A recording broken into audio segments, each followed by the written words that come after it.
So, you know, a lot of times, we'll go back to the very beginning of the book of Proverbs, where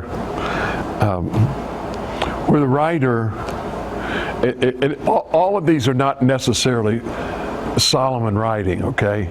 These are some other people that did some writings also. And so, if you remember what we talked about was a lot of people will use the book of Proverbs and say, oh, they're great sayings and all this stuff, and we get a lot of sayings from it. But if you go back to the very beginning of Proverbs, the whole idea for the book of Proverbs was, I'm a parent and I have a child. My responsibility, my obligation is to God and to the child. Okay?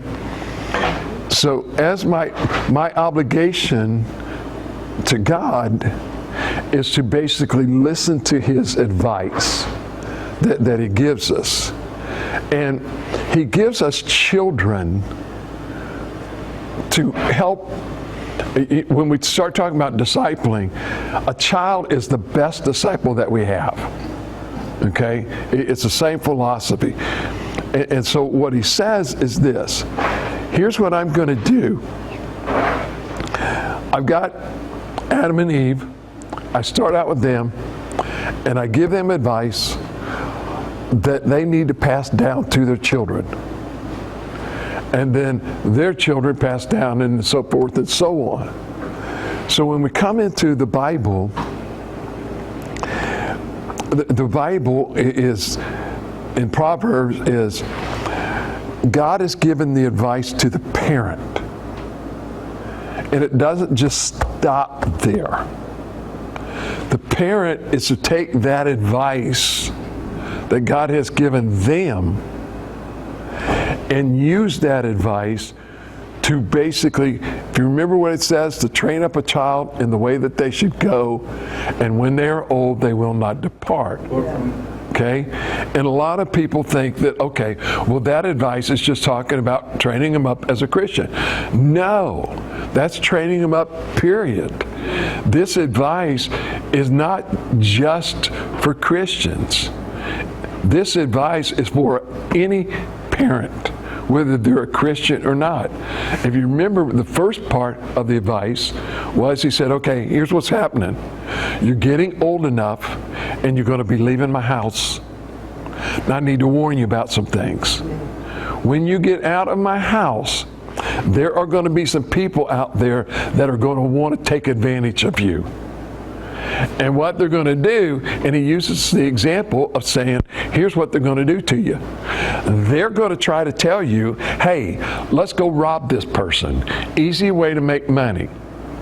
And we're going to steal this person's money or property or whatever. And there was three of them, and you would make the fourth one. And what they'll guarantee you is they'll take and they'll split everything 4 ways.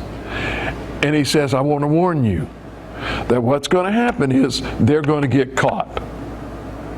And you're not going to get any of that money. You're going to end up in jail. And so the best thing to do is watch out for these people that are trying to pull these shams on you.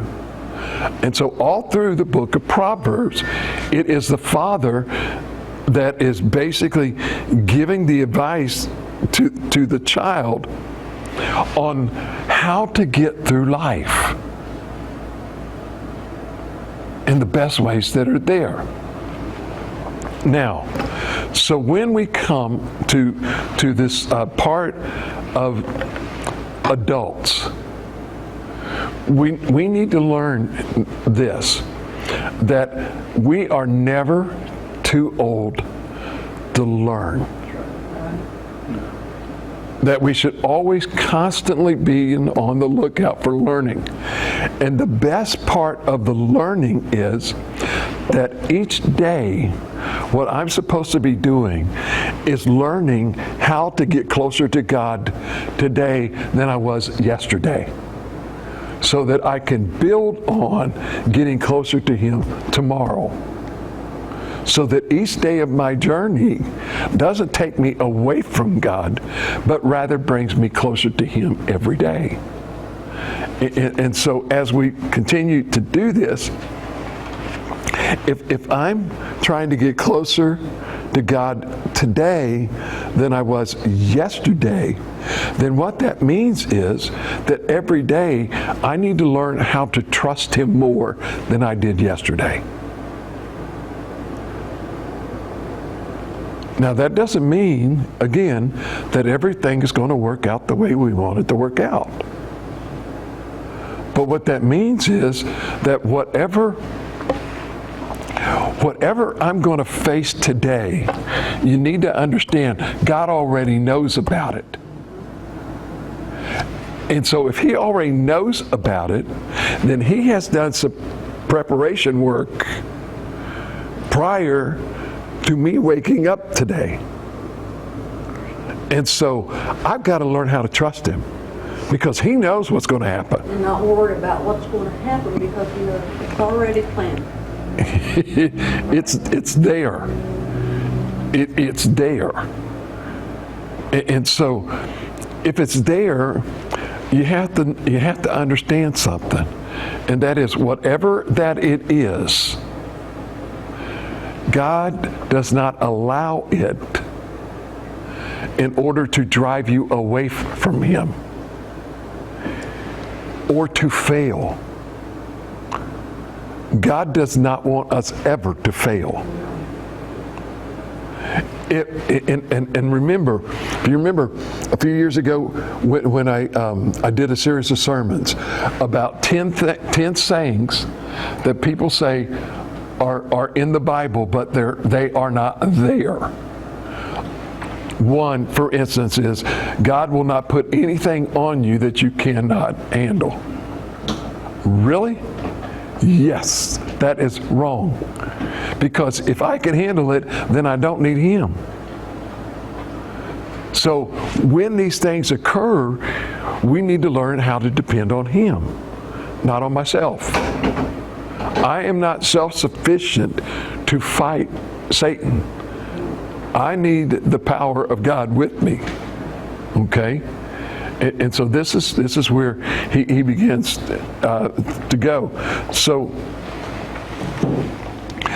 when you start looking through the book of Proverbs, you need to understand that every chapter in the book of Proverbs is a chapter to glean information on, okay, how do I get closer to God?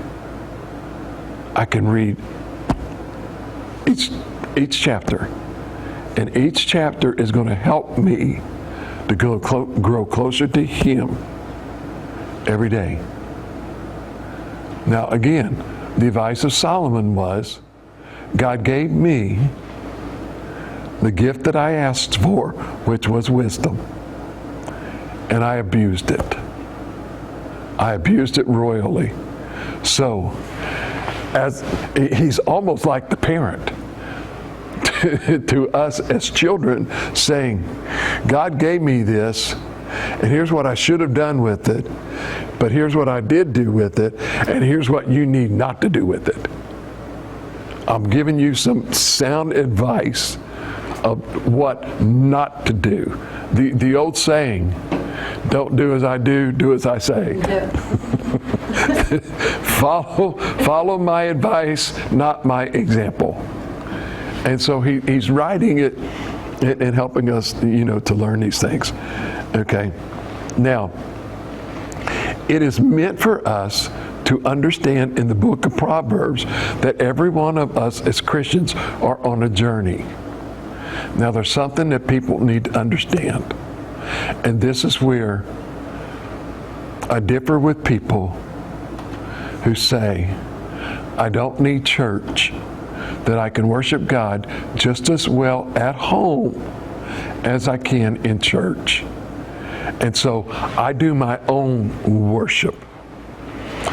The book of Proverbs is here to let you know that on this journey, you're not doing this journey by yourself. Was because you look at it. If you go all the way back to the book of Genesis, when God made Adam, it was a perfect world. And everything that God made, He finished it up with, this is good. Then when He made man, He said, this is very good. And the one time that you hear God saying that something wasn't good was when He looked and He said, hey, I've got this great relationship with Adam. This is fabulous. But the problem is, all that Adam has is animals. Adam needs someone else to walk alongside of him that's not an animal, to walk alongside of him. And He said, it is not good for man to be alone.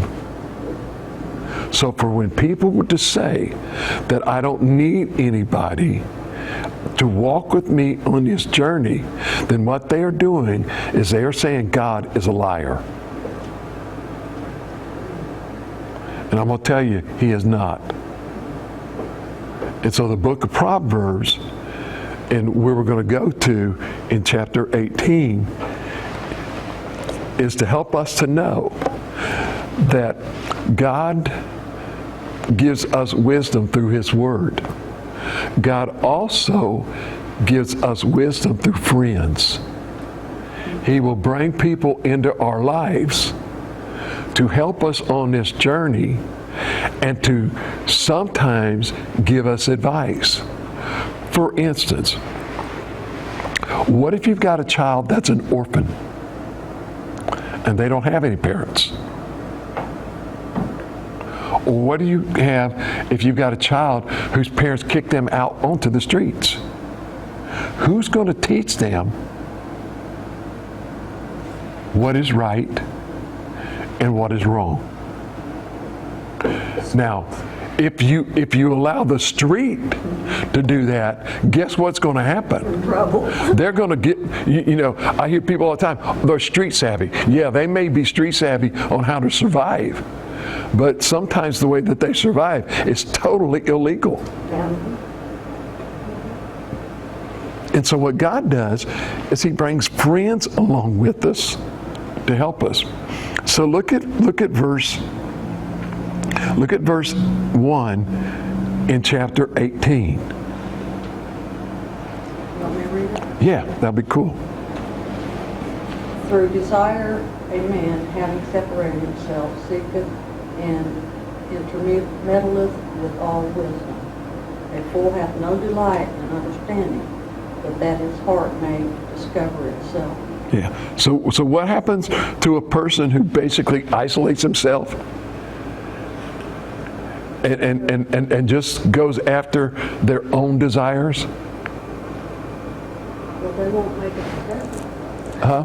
Won't make it to Well, but he basically he says they're a fool. Yeah, mine says it's selfish and stupid. Think only of yourself. Yeah. To sneer at people who have sins. So what he's trying to say is this. You know, you get these people that like to live in isolation, like oh man, who was the dude who built the flying goose? Howard Hughes. Remember, he was a billionaire, and he just got tired of the world and went into total isolation. And he died an old, lonely man. God says that a fool lives in isolation. Someone that tries to go through life only thinking about themselves. And what he's saying is they are self-centered. The most self-centered individual is someone who thinks that they only need themselves. Because what they're saying is, I am totally equipped all by myself to have all knowledge of all things, to be able to do everything and always succeed. And I'll tell you right now, there ain't none of us that's got that knowledge. Only God.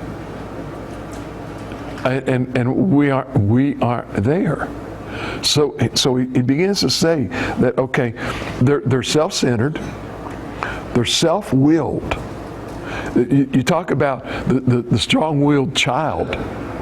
You know, that this isn't a child. This is an adult. And they're proud. And you think about it. I can do this myself. I don't need your help. Really? What you're saying is, I don't need you, God. I've got this. I don't need any help from anyone. And God's saying, hold on a minute. No, that is not what I said. I made Adam. And God, you got to understand something. God was perfectly content with this relationship between him and Adam. God didn't say, hey, I don't like this relationship.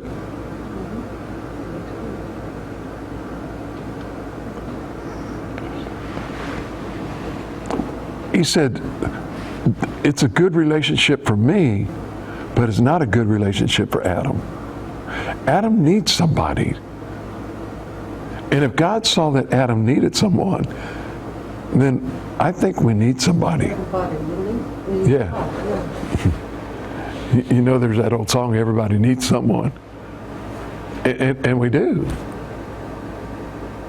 And this is why he places people in our paths. You know, it's not just a spouse. It's a friend sometime. That's, you know, let's say for instance, you're married, and all of a sudden you get this situation in your life. Well, your spouse has never been through it. They've been with you, and now they've never been through this situation, but yet you've got a friend that's been through this situation. And that friend can give you advice. You know, there are some times that I understand that every situation kind of has its own little niche. But there are certain things sometimes in those situations that might be constant. You know, you get some people, for instance, where a loved one dies and the next thing they want to do is just hoard everything. And they start hoarding. They newspapers, mail. I mean, they get all this junk mail. And, you know, I don't know about y'all, but why would I want to keep a coupon from 1960 that came out of the Sunday paper? Number one, the store's probably not even around anymore. It's probably closed up. And number two, I don't think they're going to honor those coupons. But you'll find people. You go into their house. My brother was telling me, and you won't know this person because I don't even remember their name, but they lived by my brother. And this lady hoarded stuff so bad she couldn't open the door to her house. And then she ran out of space in her house, so she started putting stuff in her car. Well, she ran out of space in her car, so you know what she did? She had to go buy a new car. Another car. Yeah, she went and bought another car so she'd have some more space. Well, know that. coping with the death. Huh? That's their way of coping with the death. Yeah, it's just they just got to hold on to stuff because those stuff has memories or whatever, and they just don't want to get rid of them. Mm-hmm. You know, and they just hang on to it.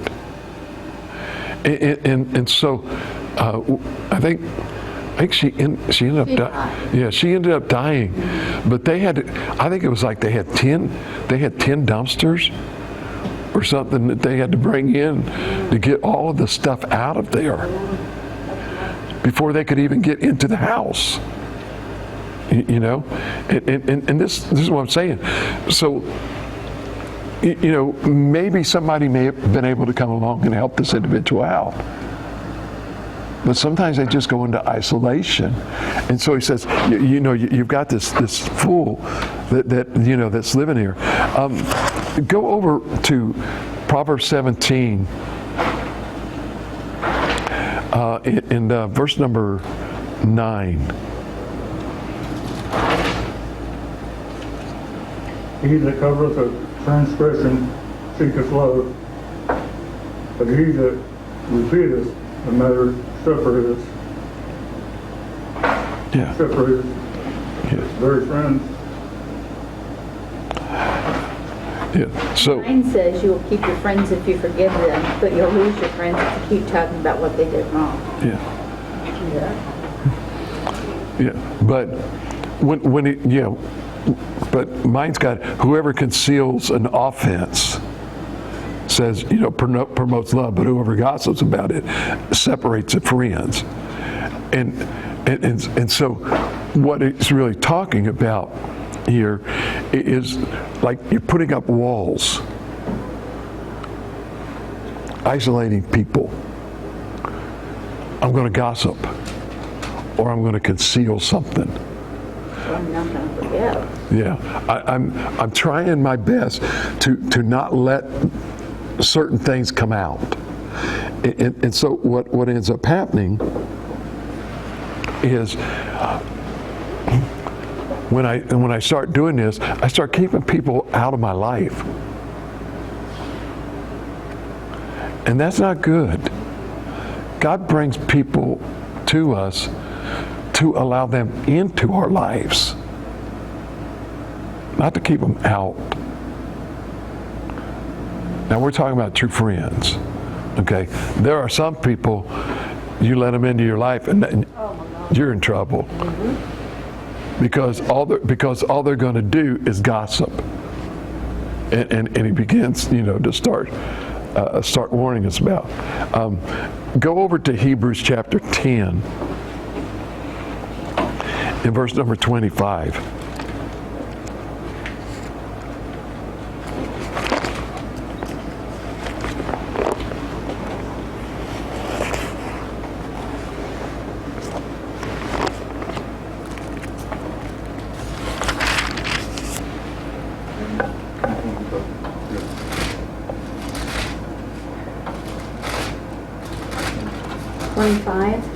Yep.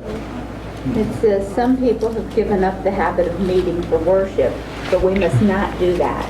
We should keep on encouraging each other, especially since you know that the day of the Lord's coming is getting closer. Yeah.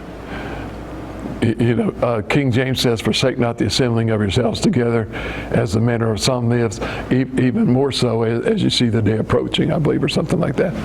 And here's, what is God telling us here? That if you don't stick together, you won't make it. You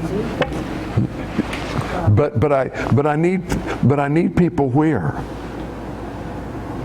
in your life. Well, in life, but forsake not the assembling of yourselves together, or mindset, or for worship, from worship, not staying away from our worship meetings. This is another thing that I keep telling people. People say, I don't need church. God says, as you see the day approaching, it is more important to be in church, in worship service, than it ever has been in history. And that's what people don't understand. Today, churches, attendance in churches is getting less and less and less. Okay, I go. And I'm not criticizing, but I am criticizing. We had 120 people in church last Sunday. Okay, this Sunday, you know what we had? No, we had more than half. Yeah, amazing. We had 80. 81. 81. 2/3 of what we had last week. But out of that 80, we had 1, 4, 5, 6, 7, 8, 10. New people. 10 brand new people this week that were not here last week. So that means 70 of the 120 came back. Where's the other 50? Right. That's almost half. Well, a little bit more than half. But half of the people came, and the other half didn't. And what do? We come because people invite us. Yeah, that's cool. Love it. Great. Okay? But the problem is, people today think that church is not important. I don't need it. And let me say this. I'm not talking about sinners. I'm talking about Christians. I can understand that coming from a lost person. I don't need to go to church. Why do they don't even know what church is about. You know, they don't have any desire to get saved. They don't have any desire to get into this Christianity stuff. I don't want to talk about God. None of that stuff. But I'm talking about Christians. And what does he say? He says, not staying away from your worship meetings. We've got, and he says, even as you see the end approaching, and let me say this, every day the end is getting closer. And you look at it now. I'm sorry, but when I read in the book of Genesis about Sodom and Gomorrah, I don't read anything about transgenders. All I read about in the book of Sodom and Gomorrah was basically homosexuality and lesbianism. Or I don't even read lesbianism. All I read about is homosexuality. Because what did those men want? Give me those two angels.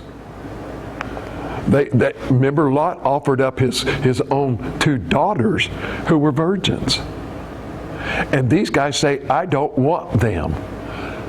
We want those men. And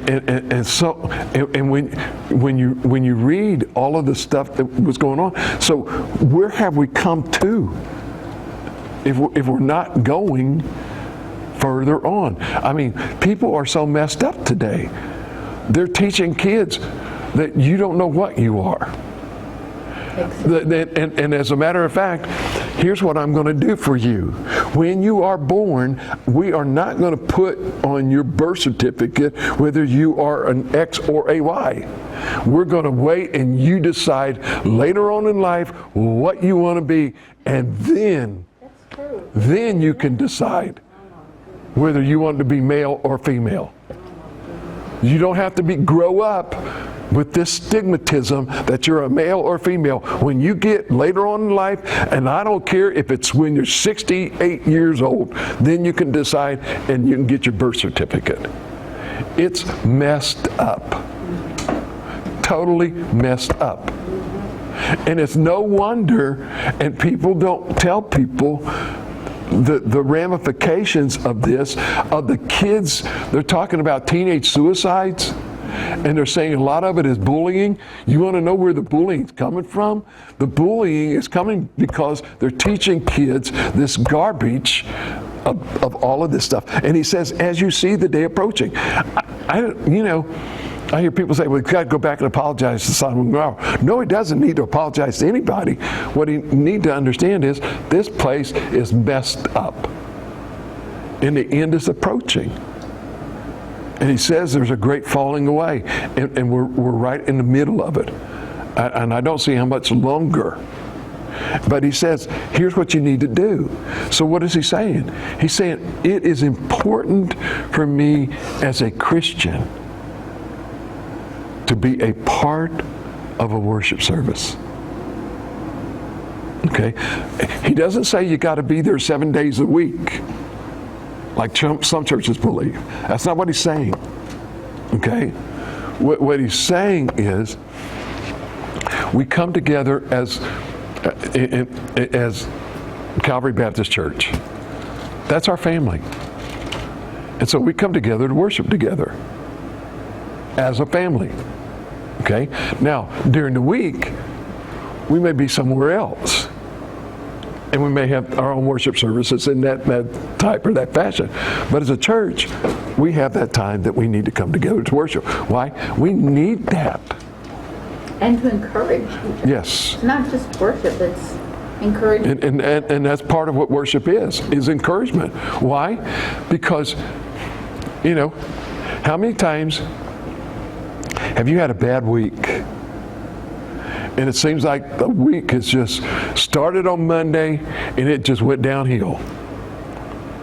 And then you really don't want to come on Sunday morning. And I hear this all the time. Listen, I'm in a bad mood. My spirit is not in the right framework that I really want to be around anybody. I really feel that if I go to church, I'm going to hinder the Spirit of God because of the mood that I'm in right now, and I am so angry and I'm so ticked off. And you come to church. The sermon seems to hit everything that happened this week. The songs that get sung tend to somewhere, someplace, come up with some word or phrase in there that just touches the soul. And the next thing you know, you come out of there totally pepped up and encouraged. And guess what? If you hadn't come, you would have still been in your same stinking mood that you were in if you had stayed at home. Why?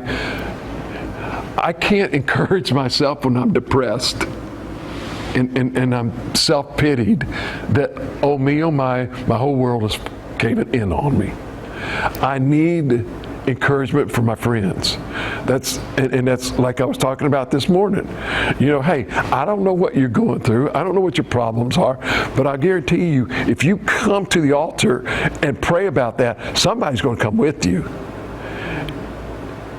And I don't think that I saw one individual up there praying by themselves. I believe that everybody that came to that altar today to pray, somebody was there with them. Why? That person needed encouragement. And so when we try to build these walls up and isolate ourselves, God's saying we're a fool. And I don't know if I can get by with it too much by saying, you fools that don't come to church. But that's what he says. So what I may say is, you got an issue with this, you need to take it up with him. Because this is what he's saying to you. That is one of the most foolish things that you can ever do in there. Okay? Now, let's go back to Proverbs. And let's skip forward to Proverbs chapter 27. In verses 5 through 10. 27. Yep.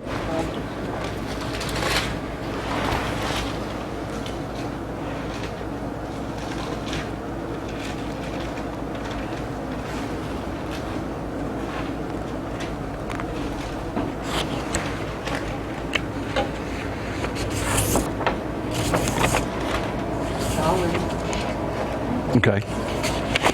Open rebuke is better than secret love. Faithful are the ones that they pray.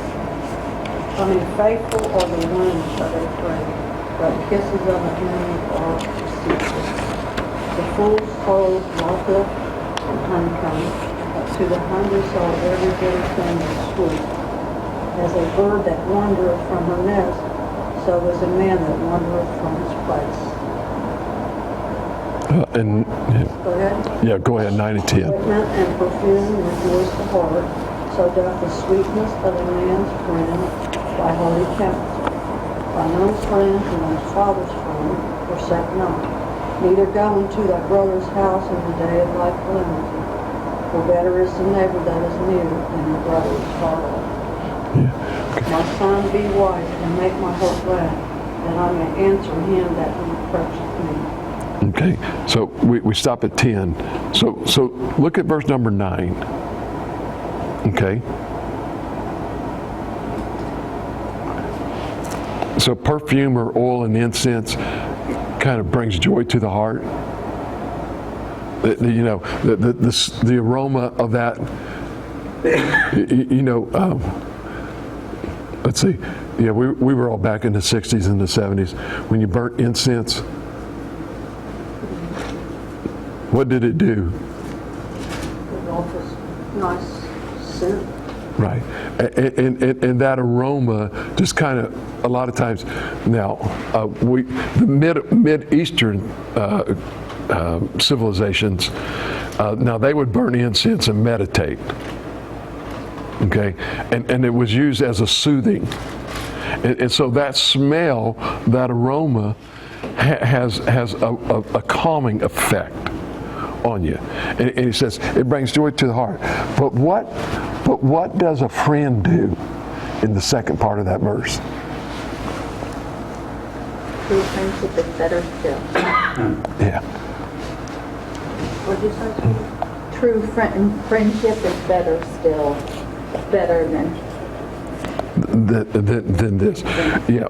But mine says, and the sweetness of a friend is better than self-counsel. And so what he's saying is this: the counsel of a true friend is invaluable. And you think about it sometimes, okay?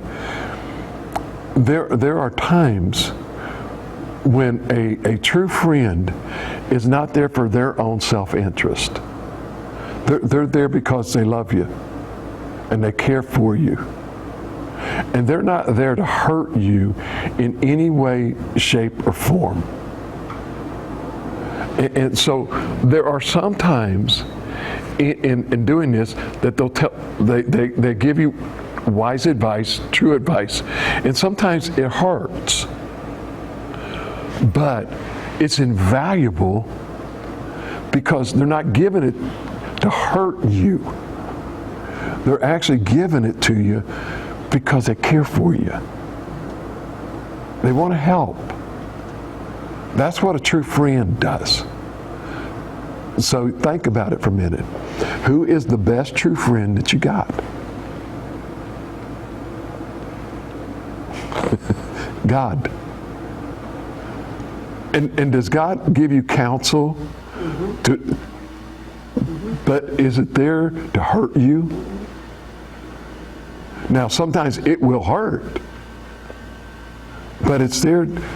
Again, all of this is to help you grow closer to God every day. And He places these people along your path to help you draw closer to Him every day. So that counsel that they give you, that advice that they give you, it's invaluable.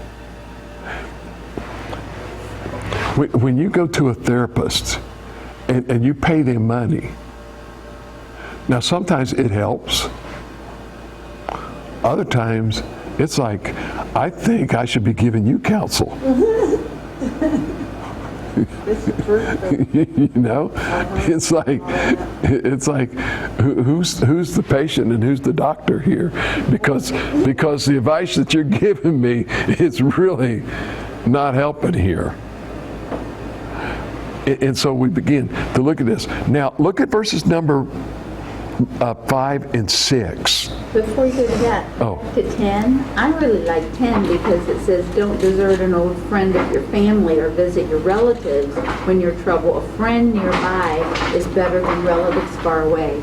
I think so many times we think that, we need to talk to our relatives out in California or something, because they're related by blood. But sometimes a friend who's a Christian friend that lives next door is much more valuable to us than some cousin. That's way out in... Yeah, right. You have access to Right. Yeah. together. That's Yeah. the key, I think. Having somebody right there with you is more important than the blood tie. Because we have the blood tie through Christ if we're Christians anyway. Yeah. And I mean, even though, again, even though even though they're relatives, does not necessarily mean that they know what they're talking about, or that they even experience the same thing that you're experiencing. I had an aunt, and she's from Kentucky, but she married and moved to Delaware. And so what did she do? When she got to Delaware, she lost her Kentucky accent.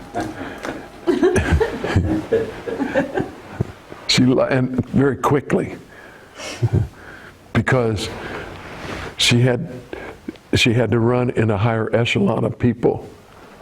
And she didn't want to run in this higher echelon of people with her Kentucky accent, because they would have thought she was nothing but one of those old hicks, Yeah, there you go. Verses 5 and 6. In what chapter? 27, where we were at. Which we read. He says, better than an open reprimand than concealed love. The wounds of a friend are trustworthy, but the kisses of an enemy are excessive. You think about it for a minute. An enemy might give you advice. And what the enemy might give you is advice that you might like. But the problem is it advice that you need? No.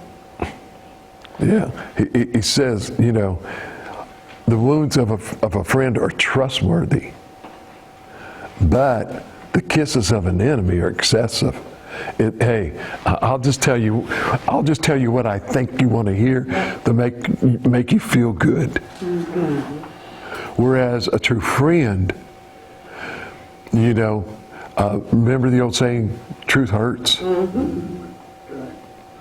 And there are some times that the truth does hurt. But if you remember what God said about the Word of God, He says it's like a two-edged sword. It hurts going in, it hurts coming out. But it's not there to wound you or to kill you. It will hurt. But what ends up happening is it helps you to grow.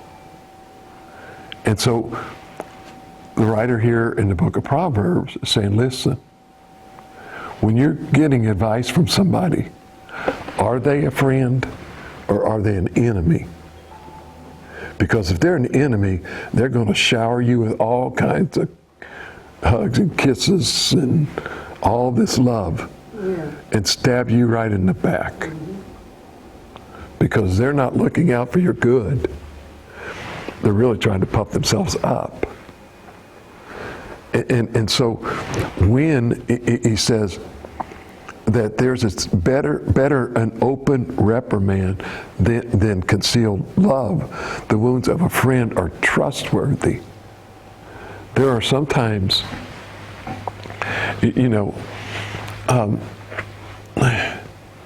when a friend speaks to you and they're really truly being honest about it, it's better to tell you. I mean, I'll just pull this one out of the hat, okay? You're sitting there eating, and all of a sudden you got lettuce and all kinds of stuff in your teeth. Okay? And you keep looking at that person, and they've got all of this stuff in their teeth, right? and you keep looking at them, and they ask you this, why are you staring at me? Oh, because you're so beautiful. Green You know, it's just, I'm infatuated by your smile. You know? Your green smile. And so you go walking out, and you know, you pay your bill, and then let's say you go into the bathroom, and then you go over, and as you're washing your hand there, you look in the mirror, and you see all this green in your teeth, and you walk out and you say, "Did you see that?" "Well, yeah, I saw it." "Well, why didn't you say anything about it?" "Oh, I didn't want to say anything to you." It's like, no, you should have said something. You know, it's an embarrassment, and it's just, I needed to know, right?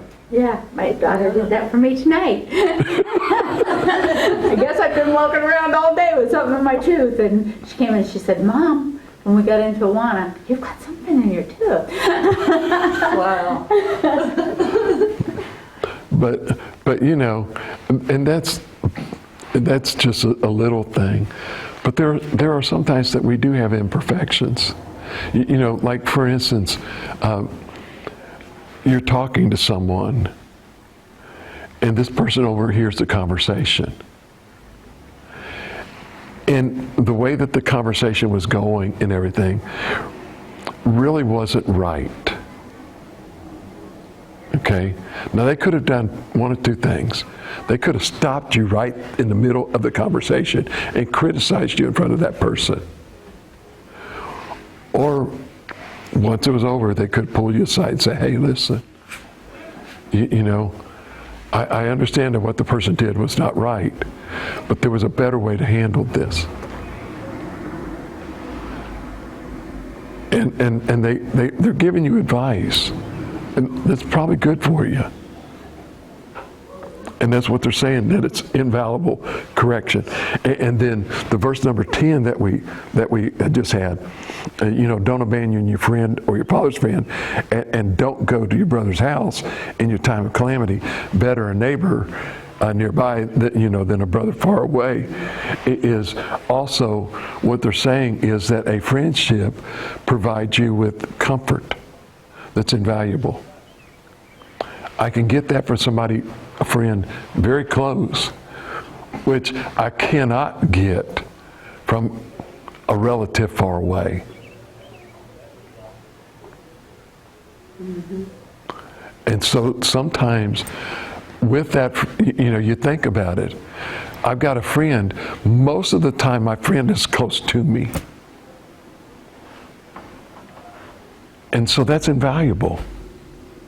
Because when I'm hurting, I need somebody I can get a hold of real quick. And that you trust to be honest with you and to have your best interest. Yeah, and a lot of times, it's invaluable from the standpoint of, and this is why I tell people, this is why I hate texting. Okay. Because every once in a while, somebody, and they don't mean to, but they'll send you a text with all capital letters. And you know what that means? Anger. And if it's bold, a double anger. Now that's what they say. But every once in a while, there will be people that will type, and it's all capital letters. And they'll send it. And they're not angry at all. But yet the person doesn't know that because they're not seeing the person face to face. And today we have lost this art of communication because we hide behind this. And we really don't know, again, lessons that you learn a lot is that, what is it, 90% of all communication is not the verbal aspect. It's everything else but the verbal. It's the emotions that you're showing, the way that you express that, decibel levels, and all of these things. The way you look on your face when you're saying these things. Say more about what you're saying than what you're saying in the words. But you can't get that from here.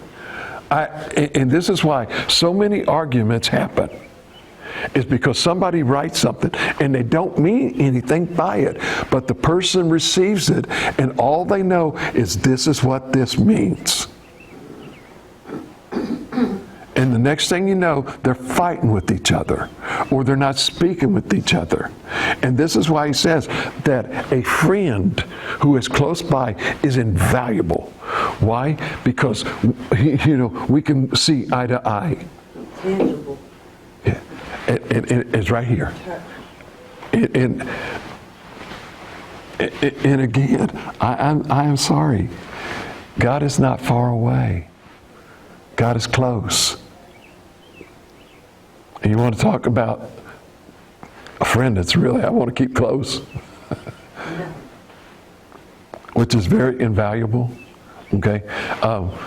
One last thing, and we're finished. 27:17. Iron sharpens iron, so a man sharpens the contents of his friend. Whoso keepeth the fig tree shall eat the fruit thereof, so he that waiteth on his master shall be honored. Yeah. So 17, iron sharpens iron, and one man sharpens another. Every time that we go to Men's Summit in January, that's one of the things with a lot of men's conferences, a lot of men's groups, they will use this, iron sharpens iron. So if I've got something that's iron, how do I sharpen it? Apparently with iron. Can I sharpen it with anything else? But which works best? Iron.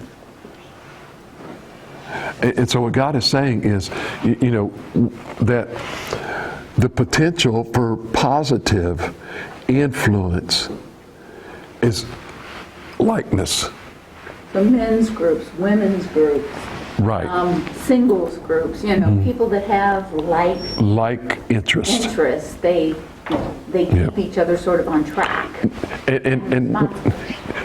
And this is why, like for instance, when you do things like Celebrate Recovery, and then Celebrate Recovery, let's say it's drug addiction. Well, drug addictions will affect men and women. It will affect teenagers as well as 20s and in the 30s. So what they recommend is that if you're doing a Celebrate Recovery and you have a group, you don't do a men's group and a women's group together. That what you do, even though they both may be facing the same addictions as a man and a woman, those addictions affect differently with a man and a woman.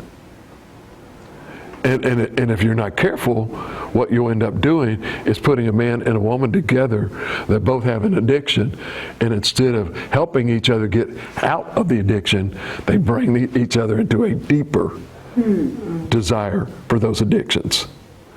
And so what you do is you separate the two groups, so that when women are sitting there talking about their addictions and their drug addiction, they all understand these same issues. Men understand these same issues. So what happens? A woman, iron sharpens iron. A man, iron sharpens iron. Okay? It's like this. I want to get marriage counseling. Who would you go to? Somebody that's been married 7 times or somebody that's been married for 70 years? Huh? 70 years. Okay, 7 times because they have more experience. No, you want the person with the longevity, right? Because evidently, and again, I hear people all the time that say, we've never ever fought. I want to know whose marriage that was.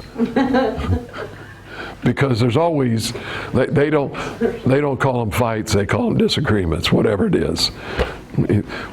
But anyway, he's saying, no, you need to understand that if you want positive influence, you need to get somebody of likeness.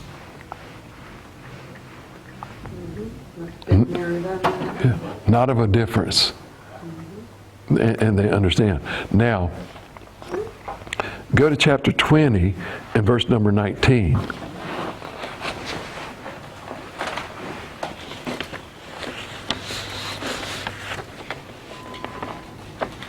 He that goeth about as a talebearer revealeth secrets, therefore meddle not with him that flattereth with his lips.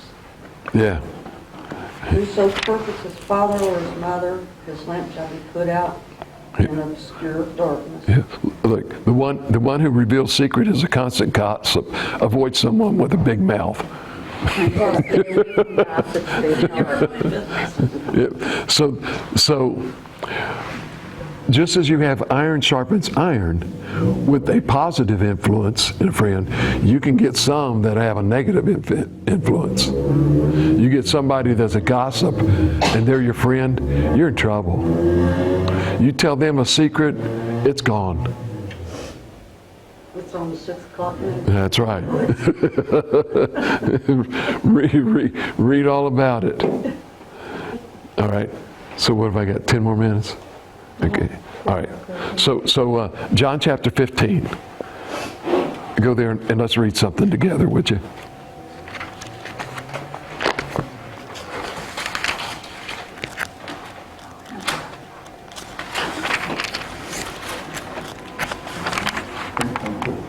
John chapter 15.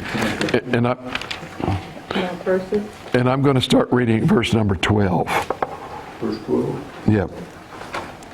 Look at this.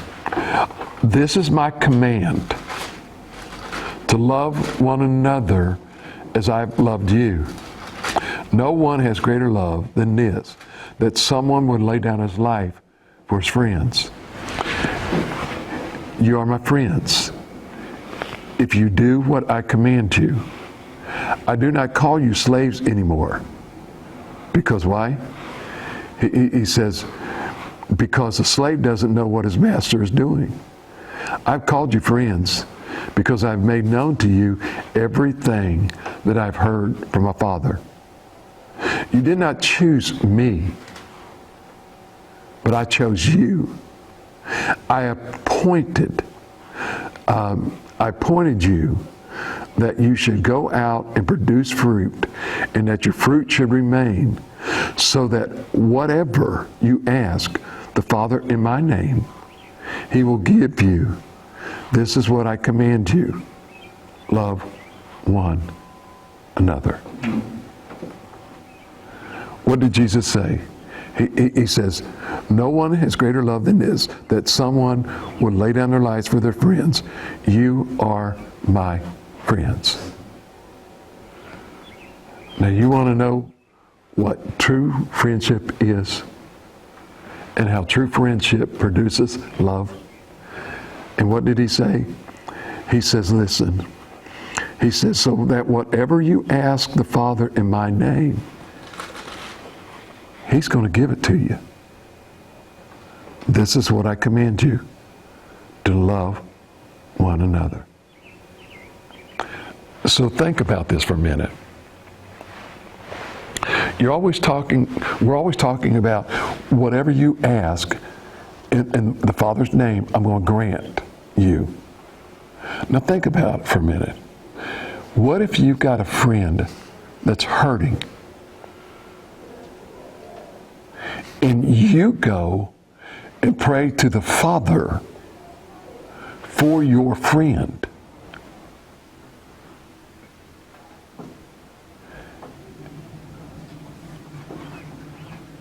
What do you think he's going to do? Help that person, Yeah. give them knowledge. So guess what?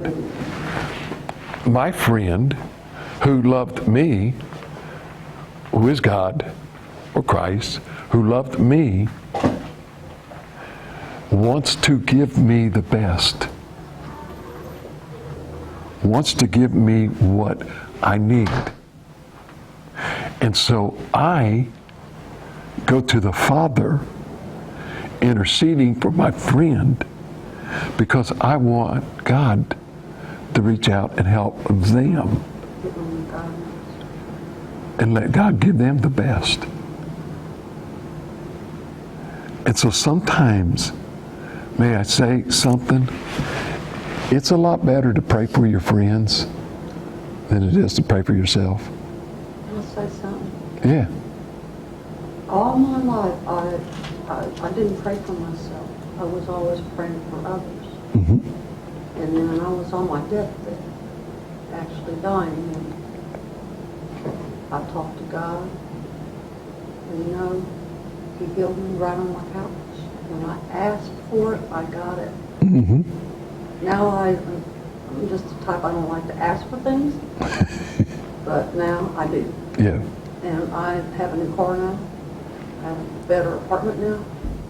And you know, things are just better. Mm-hmm.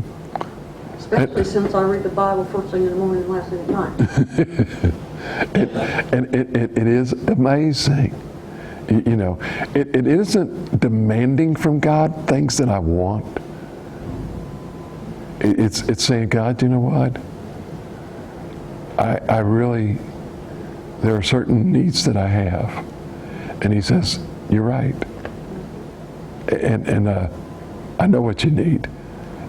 And you understand what you need.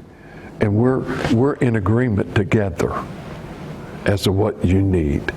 And guess what? You got it. Mm-hmm. You got it. And that's the same thing with agreeing with your friends. Remember what He says? If any two would pray and agree upon any one thing, if they ask it in my name, He said they got it. They got it. This is why friends are invaluable. It's very hard for two people to pray for something when there's only one of you. And this is why I keep trying to tell people, you need to get into church. You need to find a friend. You need to partner up. Can I read this 18? Yeah. It says, if the world bet you, you know that He hated me before it hated you. Yep. And if you act like the world, they're going to love you. And that's what 18 says. Or the one right after that. If the world loves you, you're in trouble. You're in trouble. Hello, this is Pastor Chuck Cotton from Calvary Baptist Church. First of all, I'd like to say thank you very much for taking the time out to either listen to our sermon or to watch it on video. We are grateful that you've actually taken the time and hope and pray that it has been a blessing to you as it was to us as we delivered it to our congregation.